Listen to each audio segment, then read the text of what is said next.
Meat City, baby. Hello and welcome back to Meat City Gaming. JD here with another World of Warships Legends video. And yes, you heard that right. It has been quite a while since I've done a video on the World of Warships game. There was a reason for that. I played it for a bit and it was okay. It was a game I was really looking forward to, but hadn't quite lived up to the expectations of what I was looking for. A lot of the battle pass, buy the Admiralty backing so you can participate in the monthly mission to get the monthly ship. I really didn't like the direction the game was going, so I kind of backed away for a while. However, a recent event that has been brought to the game really grabbed my attention and actually got me to jump back into the game, and I'm really enjoying it. I'm having a lot of fun, and the mission that I'm talking about is the Yamato. You can actually acquire this ship in-game for a limited amount of time, and the way that you get it is great. It's a reasonable mission. It took me 3 play sessions, I think, so not a month-long grind, and the missions were completely reasonable and doable, and you could complete them piece by piece every single battle. It was just earn a certain amount of credits, earn a certain amount of XP, earn a certain amount of Commander XP and General XP. And so even if you had a bad game, you could earn some portion of the mission you were currently working on. You didn't have to play Weird Nation ships. You didn't have to capture points where if you didn't get any, you didn't advance your quest. It was awesome. Great quest. And as a reward for doing it, you receive the Yamato. Again, for a limited time. You get it for, I think, the month of January, maybe a couple of days into February, and then it disappears, maybe to return at a later date. However, how the ship exists in the game while it's here is really cool. It's kind of branded as a legendary tier ship. It's not a tier 7, it's legendary. It's better than tier 7. It's overpowered. And how that works is that the Yamato, when it gets into a battle, it can have 2 different scenarios. You can either be in a regular battle with a mix of ships in which you are one of them, and if that happens, instead of it being 9v9, your team will have 6 ships. So the Yamato actually counts for 3 ships on your team instead of the normal 1. Now, I've always seen it that if the Yamato is on one team and they've got 6 ships, there will also be a Yamato on the other team and they have 6 ships. That's not a rule. It can be asymmetric where there's a Yamato on one side and not on the other, but I haven't seen it in all of the 2 weeks of the event that have been going on. The other way that this can manifest is in an all-Yamato battle. 4 Yamato ships on each team, and you play in this wide open ocean map. And I'll have a separate video dedicated to that where I'll talk about the specifics and some of the strategy and some of my thoughts. Granted, it's not as good. It's not as fun or special if all the ships in the battle are the same special legendary ship. If everybody's special, nobody's special. But in these asymmetric battles where you're mixed with other ships, you are really powerful if you take advantage of the ship's strengths. And it's great. It's such a cool feeling to have this, big beefy ship in the game. And on top of that, they also limit how many times you can play the ship because you need a kite token every single time you take the ship out, and you can only get a very limited amount of those tokens. I think you can buy more by spending money, but otherwise you're getting 1 a day, and then maybe there's like some missions where you earn an extra 1 or 2. So you don't even just get to drive it all day once you've unlocked it. It's limited play sessions. So it has this really special feel, this really impactful kind of take on the game. When I take the Yamato out, I think about it. I plan for it. I don't want to make it my first game of the play session because I want to knock the rust off first, right? I want to grind out 1 or 2 battles in a destroyer and then in a battleship and kind of get my mind right, and then use my token on the Yamato battle. And it's such a cool experience. It kind of pulls you out of that grind that, oh, I'm working on my tier 6 Colorado and I need 150 battles in it, so queue up another one, and then I'm a slow lumbering ship in just another. No, it has the adrenaline pumping. It matters. You are the most important ship on your team, and you're the most powerful ship on your team. So it has a whole different dynamic, and I absolutely love it. I don't know if they can do this with other ships. Maybe they do this with carriers. kind of a cool concept. If you can make a carrier a legendary ship, that might be how you do it. I love it. So everything about the Yamato mission so far has been an absolute blast. And now what I'm going to do is walk you through my very first game in this ship. So, forewarning, I'm not a battleship player by default. I have one line of battleships I've kind of worked on. I literally just unlocked the Iowa last night. So, a very limited amount of battleship experience. So the Yamato is not my game. I'm a destroyer player by vast margins. Also, brand new ship. So haven't played it before, don't know its capabilities. And as you saw in the lead up, I kind of walked you through how my ship is outfitted.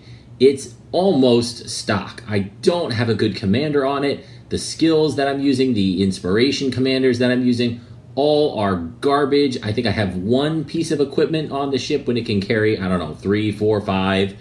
Nothing about this ship is optimized. You can do a ton to make it better, and still, it is an absolute beast. So, again, my first time in this, there are a ton of mistakes in this. This is not a gameplay of, here's how you should play the Yamato. It's, here's my first game in it, and it was still pretty cool how the battle went down. Learn from my mistakes, and as I've played multiple games now since I recorded this, I can kind of weave that into the narrative here, things I've learned, and some tips and tricks for if you play in the Yamato yourself, things that you can be aware of. So the first thing you need to realize is you are an absolute target on your team to the enemy. If you spawn into a battle, I know if I do, and there's a Yamato on the enemy team, I'm looking for it, especially if I'm in a destroyer. If you are a destroyer captain, Yamato is a big old hit point pinata. 97,000, almost 100,000 hit points, slow, huge target. So be aware of what the enemy composition is. How many destroyers do they have? And then don't let them spot you. Make sure you've got a screen between you and where those destroyers are. If you're alone on a flank, get out of there. Don't be the first ship of contact with the enemy. The Yamato is a sniper. It's not really a brawler. It's got a ton of secondaries. It can do close-up damage, and if you hit with those guns at close range, it's going to do a ton of damage. But you have a huge broadside of your ship, big citadel, huge target, and people are going to love to hit targets on you and take big chunks off your health, and torpedoes are going to be a magnet for you when you're in this thing. So play a little bit cautiously. Be the second line. Play behind a destroyer. Let the destroyer spot, screen torpedoes, lay a smoke screen, and you have a huge range with this ship. Way more than I even have. You could upgrade this. I don't know if it can get to 20 kilometers, but it could probably get close.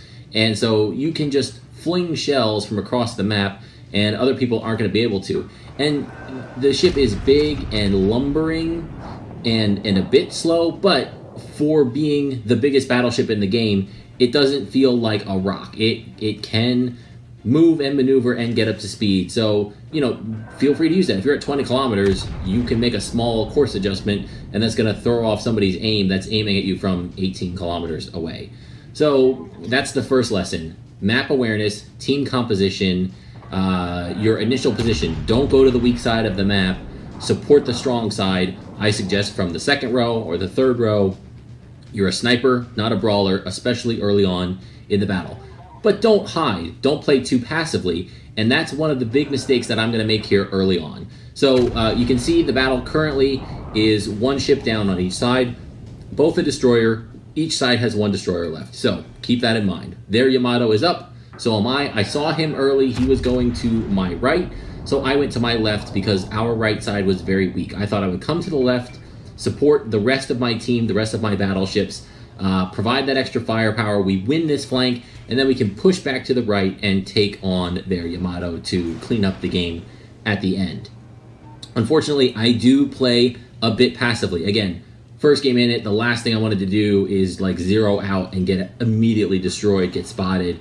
I was new to how all those mechanics were going to work. I knew this thing could be spotted from really far away, so I didn't want to move forward, get spotted, have 3, 4, 5 ships shooting at me and lose a bunch of health early on. So I played a bit passively, but definitely in retrospect, in hindsight, a bit too passively. I need to be in mixing it up with my teammates. I can see now that Tirpitz is up there in the thick of the battle and on very low health, and I have one target hit so far. So really bad, and I don't do myself any favors with my accuracy. Again, learning the guns, learning the arcs, even my ammo type selection is bad. For sure, if you have the broadside of a ship, and even sometimes if you don't, the armor-piercing shells are brutal. If you can penetrate them, spoiler alert, we'll see what happens at least once when those shells do full damage. It's a ton of damage, and it's awesome. But the high explosive shells on this ship get like bonus damage or bonus, I forget how they word it, but I think they do more damage than normal, even considering the high caliber of these guns, and they have a really high fire chance. So if you can catch ships on fire with this thing, it's going to be great. And one of the tips that I've kind of picked up later on in my subsequent battles was to stagger the shots when you've got that high explosive rounds selected. So the ship has 2 forward gun emplacements and 1 in the rear, and you need to get a pretty good angle going in order to get that rear turret around. And again, you don't want to be exposing your broadside to a bunch of ships in this thing because you will be the main target. So if you're using high explosive, fire those first 2 guns, see if you can get a fire started, and then swing around the back end of the ship to get that 3rd turret on, and then fire that 3rd turret, and you might have a 5 or 10 second delay there. If you catch one of those battleships on fire, they're going to put it out, and then when the 2nd turret goes, if you start that 2nd fire, then they're going to burn for a nice amount of damage and just rack up the fire damage with those damage over time ticks. So now I'm switching back here to the specifics of the battle, and you can see I had a great opportunity here. Look at that Bismarck. He's sailing broadside on, and I have armor piercing loaded, and I start to turn and pull away, and so I switch my target to the Richelieu. He is well angled. He's a much more difficult target to hit. That was obviously a mistake. I should have kept on the Bismarck. It's already damaged and is broadside on. If I had done a penetration or 2 there, if I had gotten a Citadel, really could have turned the tide of the battle here early on. So you can see I pull up the map and check because I see a battleship on their team is eliminated along with the destroyer, and yeah, it's their Yamato. He's out. So now in this moment, I'm thinking, oh, this is great. I am the force on the battlefield. Not even the other Yamato is here. I can just kind of start to really assert some dominance and take control. But at the same time, I just completed a turn away from the battle. I'm behind this big rock. I'm not providing any fire support to my team. And so it's a loss where I could be influencing, asserting my dominance, asserting my will here. I removed myself from the battle in a way that was really, really inefficient and is going to cost my team, as you're going to see. So we're going to bring ourselves back around. Again, you can see I've got the destroyer out in front of me, highlighting targets, screening for torpedoes. All that is great. This is the position that you want to be in if you can. 1 level removed. And then all of a sudden, now we've lost 2 of our battleships. And wow, now it's just me and this destroyer on this side, and a destroyer and our cruiser on the far flank. This is going poorly, and then just like that, we lose our second our second destroyer, so we only have 1 left. So now it's a destroyer and the cruiser on the far side, and me looking at 1, 2, 3 battleships in front of me. I really blew it here, and there goes our other destroyer. And so at this point, I kind of had a down moment. I thought, man, I really blew that. If I hadn't completed that big, slow, sweeping turn and taken myself out of the battle, I really, really could have done some damage to the enemy team. So it looks really bad right now. The only good news is I've got almost all of my health, and some of the enemies are pretty well damaged, so maybe we'll be able to do something here to try and salvage some kills, make it close, and make a game of it. So that's the mission at this point. But you can see I'm out of position because the enemies are spread out. I've got my broadside showing. I'm down to half health. Luckily, I was starting a turn, and that was one fortunate piece of news because the remaining destroyer on the enemy team sent a full spread of torpedoes my way, but we were able to at least dodge those because we had already started the turn. Remember that dodging torpedoes, all you need to do is make small variations. Your speed, your course, just don't drive in straight lines for long periods of time at the same speed, because torpedoes will find you if you do that. So we've got a fire burning here. It's just one fire. My repair kit is on cooldown, so I'm going to save it. Even when it goes off cooldown, I'm only going to have 36 seconds or so. I don't know if there's more torpedoes coming. I don't know if I'm going to catch fire a second time. Obviously, if I do, we'll put the fire out. So I run aground. How can things get any worse? Yeah, they still can, because I can completely stop my movement dead in my tracks and run into a big island. So again, compounding error on top of error in my first game in this ship. Not really a good look for what I'm trying to do here and project my will onto this battle. However, the Richelieu is there. He's on really low health. All I need is one good hit, and then I can take this guy out. And we're not getting it done. The high explosive isn't setting fires. And to make matters worse, now we have pop up in close range the enemy destroyer. He has come over to try and finish us off. We catch fire again. This time we need to put it out. We just took a big bunch of damage. We were reversing. Quickly I got back into forward gear. Thankfully that helped me dodge the torpedoes. And there's the Kigoro. My secondaries did a couple of hits. We launch a main battery strike at that ship, and we get lucky and take him out there. That was fortunate. If he had gotten away and gotten back into stealth, I probably would have been done right there or very soon after. But we do get one good piece of luck, a nice aim. He was in his turn, and we hit him. And shortly thereafter, we get a fire set on the Richelieu. He does look like he's fired his heel off, but the fire damage outdid the healing damage. So 2 quick kills, and all of a sudden it's 2 versus 2, and our cruiser is in the cap circle, and he might be able to cap this thing out. These other 2 guys are so far away, I don't know if they're going to be able to get back. So, new mission, I am the screen. I am here to delay, punish these guys, slow them down, do whatever I can, make them engage me so that my guy can finish capping out in the cruiser. So that's what we're going to do.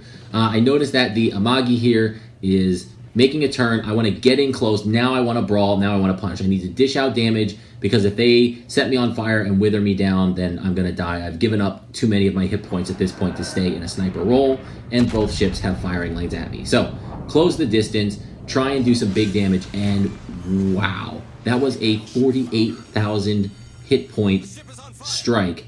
2 citadels right into the side of that battleship, and it was at, 80% health, and completely wiped it out. That is the power of the armor-piercing shells on these ridiculous guns on the Yamato. You can brutalize people. And wow, it might be Christmas. The Bismarck is now also sailing broadside on. We have our range. We've gotten used to the guns. And yes, another 40,000 hit, leaving the Bismarck on just a sliver of health. 2 more citadels. If I can get close enough, my secondaries can finish him, but another 10 seconds, and I'm going to be able to put in a final shot here. Notice my angling is okay. I might want to be a little bit steeper and not worry about that rear gun. 1 hit here is going to be enough. The guns reload. The shells are on their way. Multiple shots are on target. We get another citadel and take out that last target. So from a good start, the enemy team lost their Yamato before I was damaged at all, basically, to losing the next 5 ships on my team. I think we were in a 5v2 there for a couple of seconds, and to be able to draw it all the way back, big props to the cruiser on my team. Played an excellent game, put pressure on them by getting into the cap, meant so that those other battleships couldn't screw around and delay. They had to engage so that they'd be able to finish me and get back. So great job by my teammates, poor job for sure by me early on, but stayed with it, focus fired, learned the guns, and made a couple of very good decisions at the end of the battle, along with a couple strokes of luck on dodging those torpedoes and getting that destroyer kill when we did. Leads to a really great result, 128,000 damage. We banked 275,000 credits, tons of XP for the ship, which you can't upgrade, so you can't like rank up or get XP for the ship to bank it anywhere, so that doesn't really matter, but a great result. It still counts for the free XP and the commander XP, and so awesome battle. What a fun time it was, and I think I've done 3 or 4 additional battles in the Yamato at this time, and they've all been special. They've all had that extra adrenaline, that extra edge, that being in this legendary ship provides. So I know it sucks if you're not the Yamato to have this overpowered ship in the game, but these things are needed. It's temporary. It's just here for a little bit, and I'm all for it. And I'm all for the way they did it, and I love it, and I want to see more of this in the game. More stuff you can earn for free, more special events, more ways to change things up. I'm having a blast, guys. I'm back into it, and I'm really, really enjoying it. So thank you for joining me, and I'll see you next time. This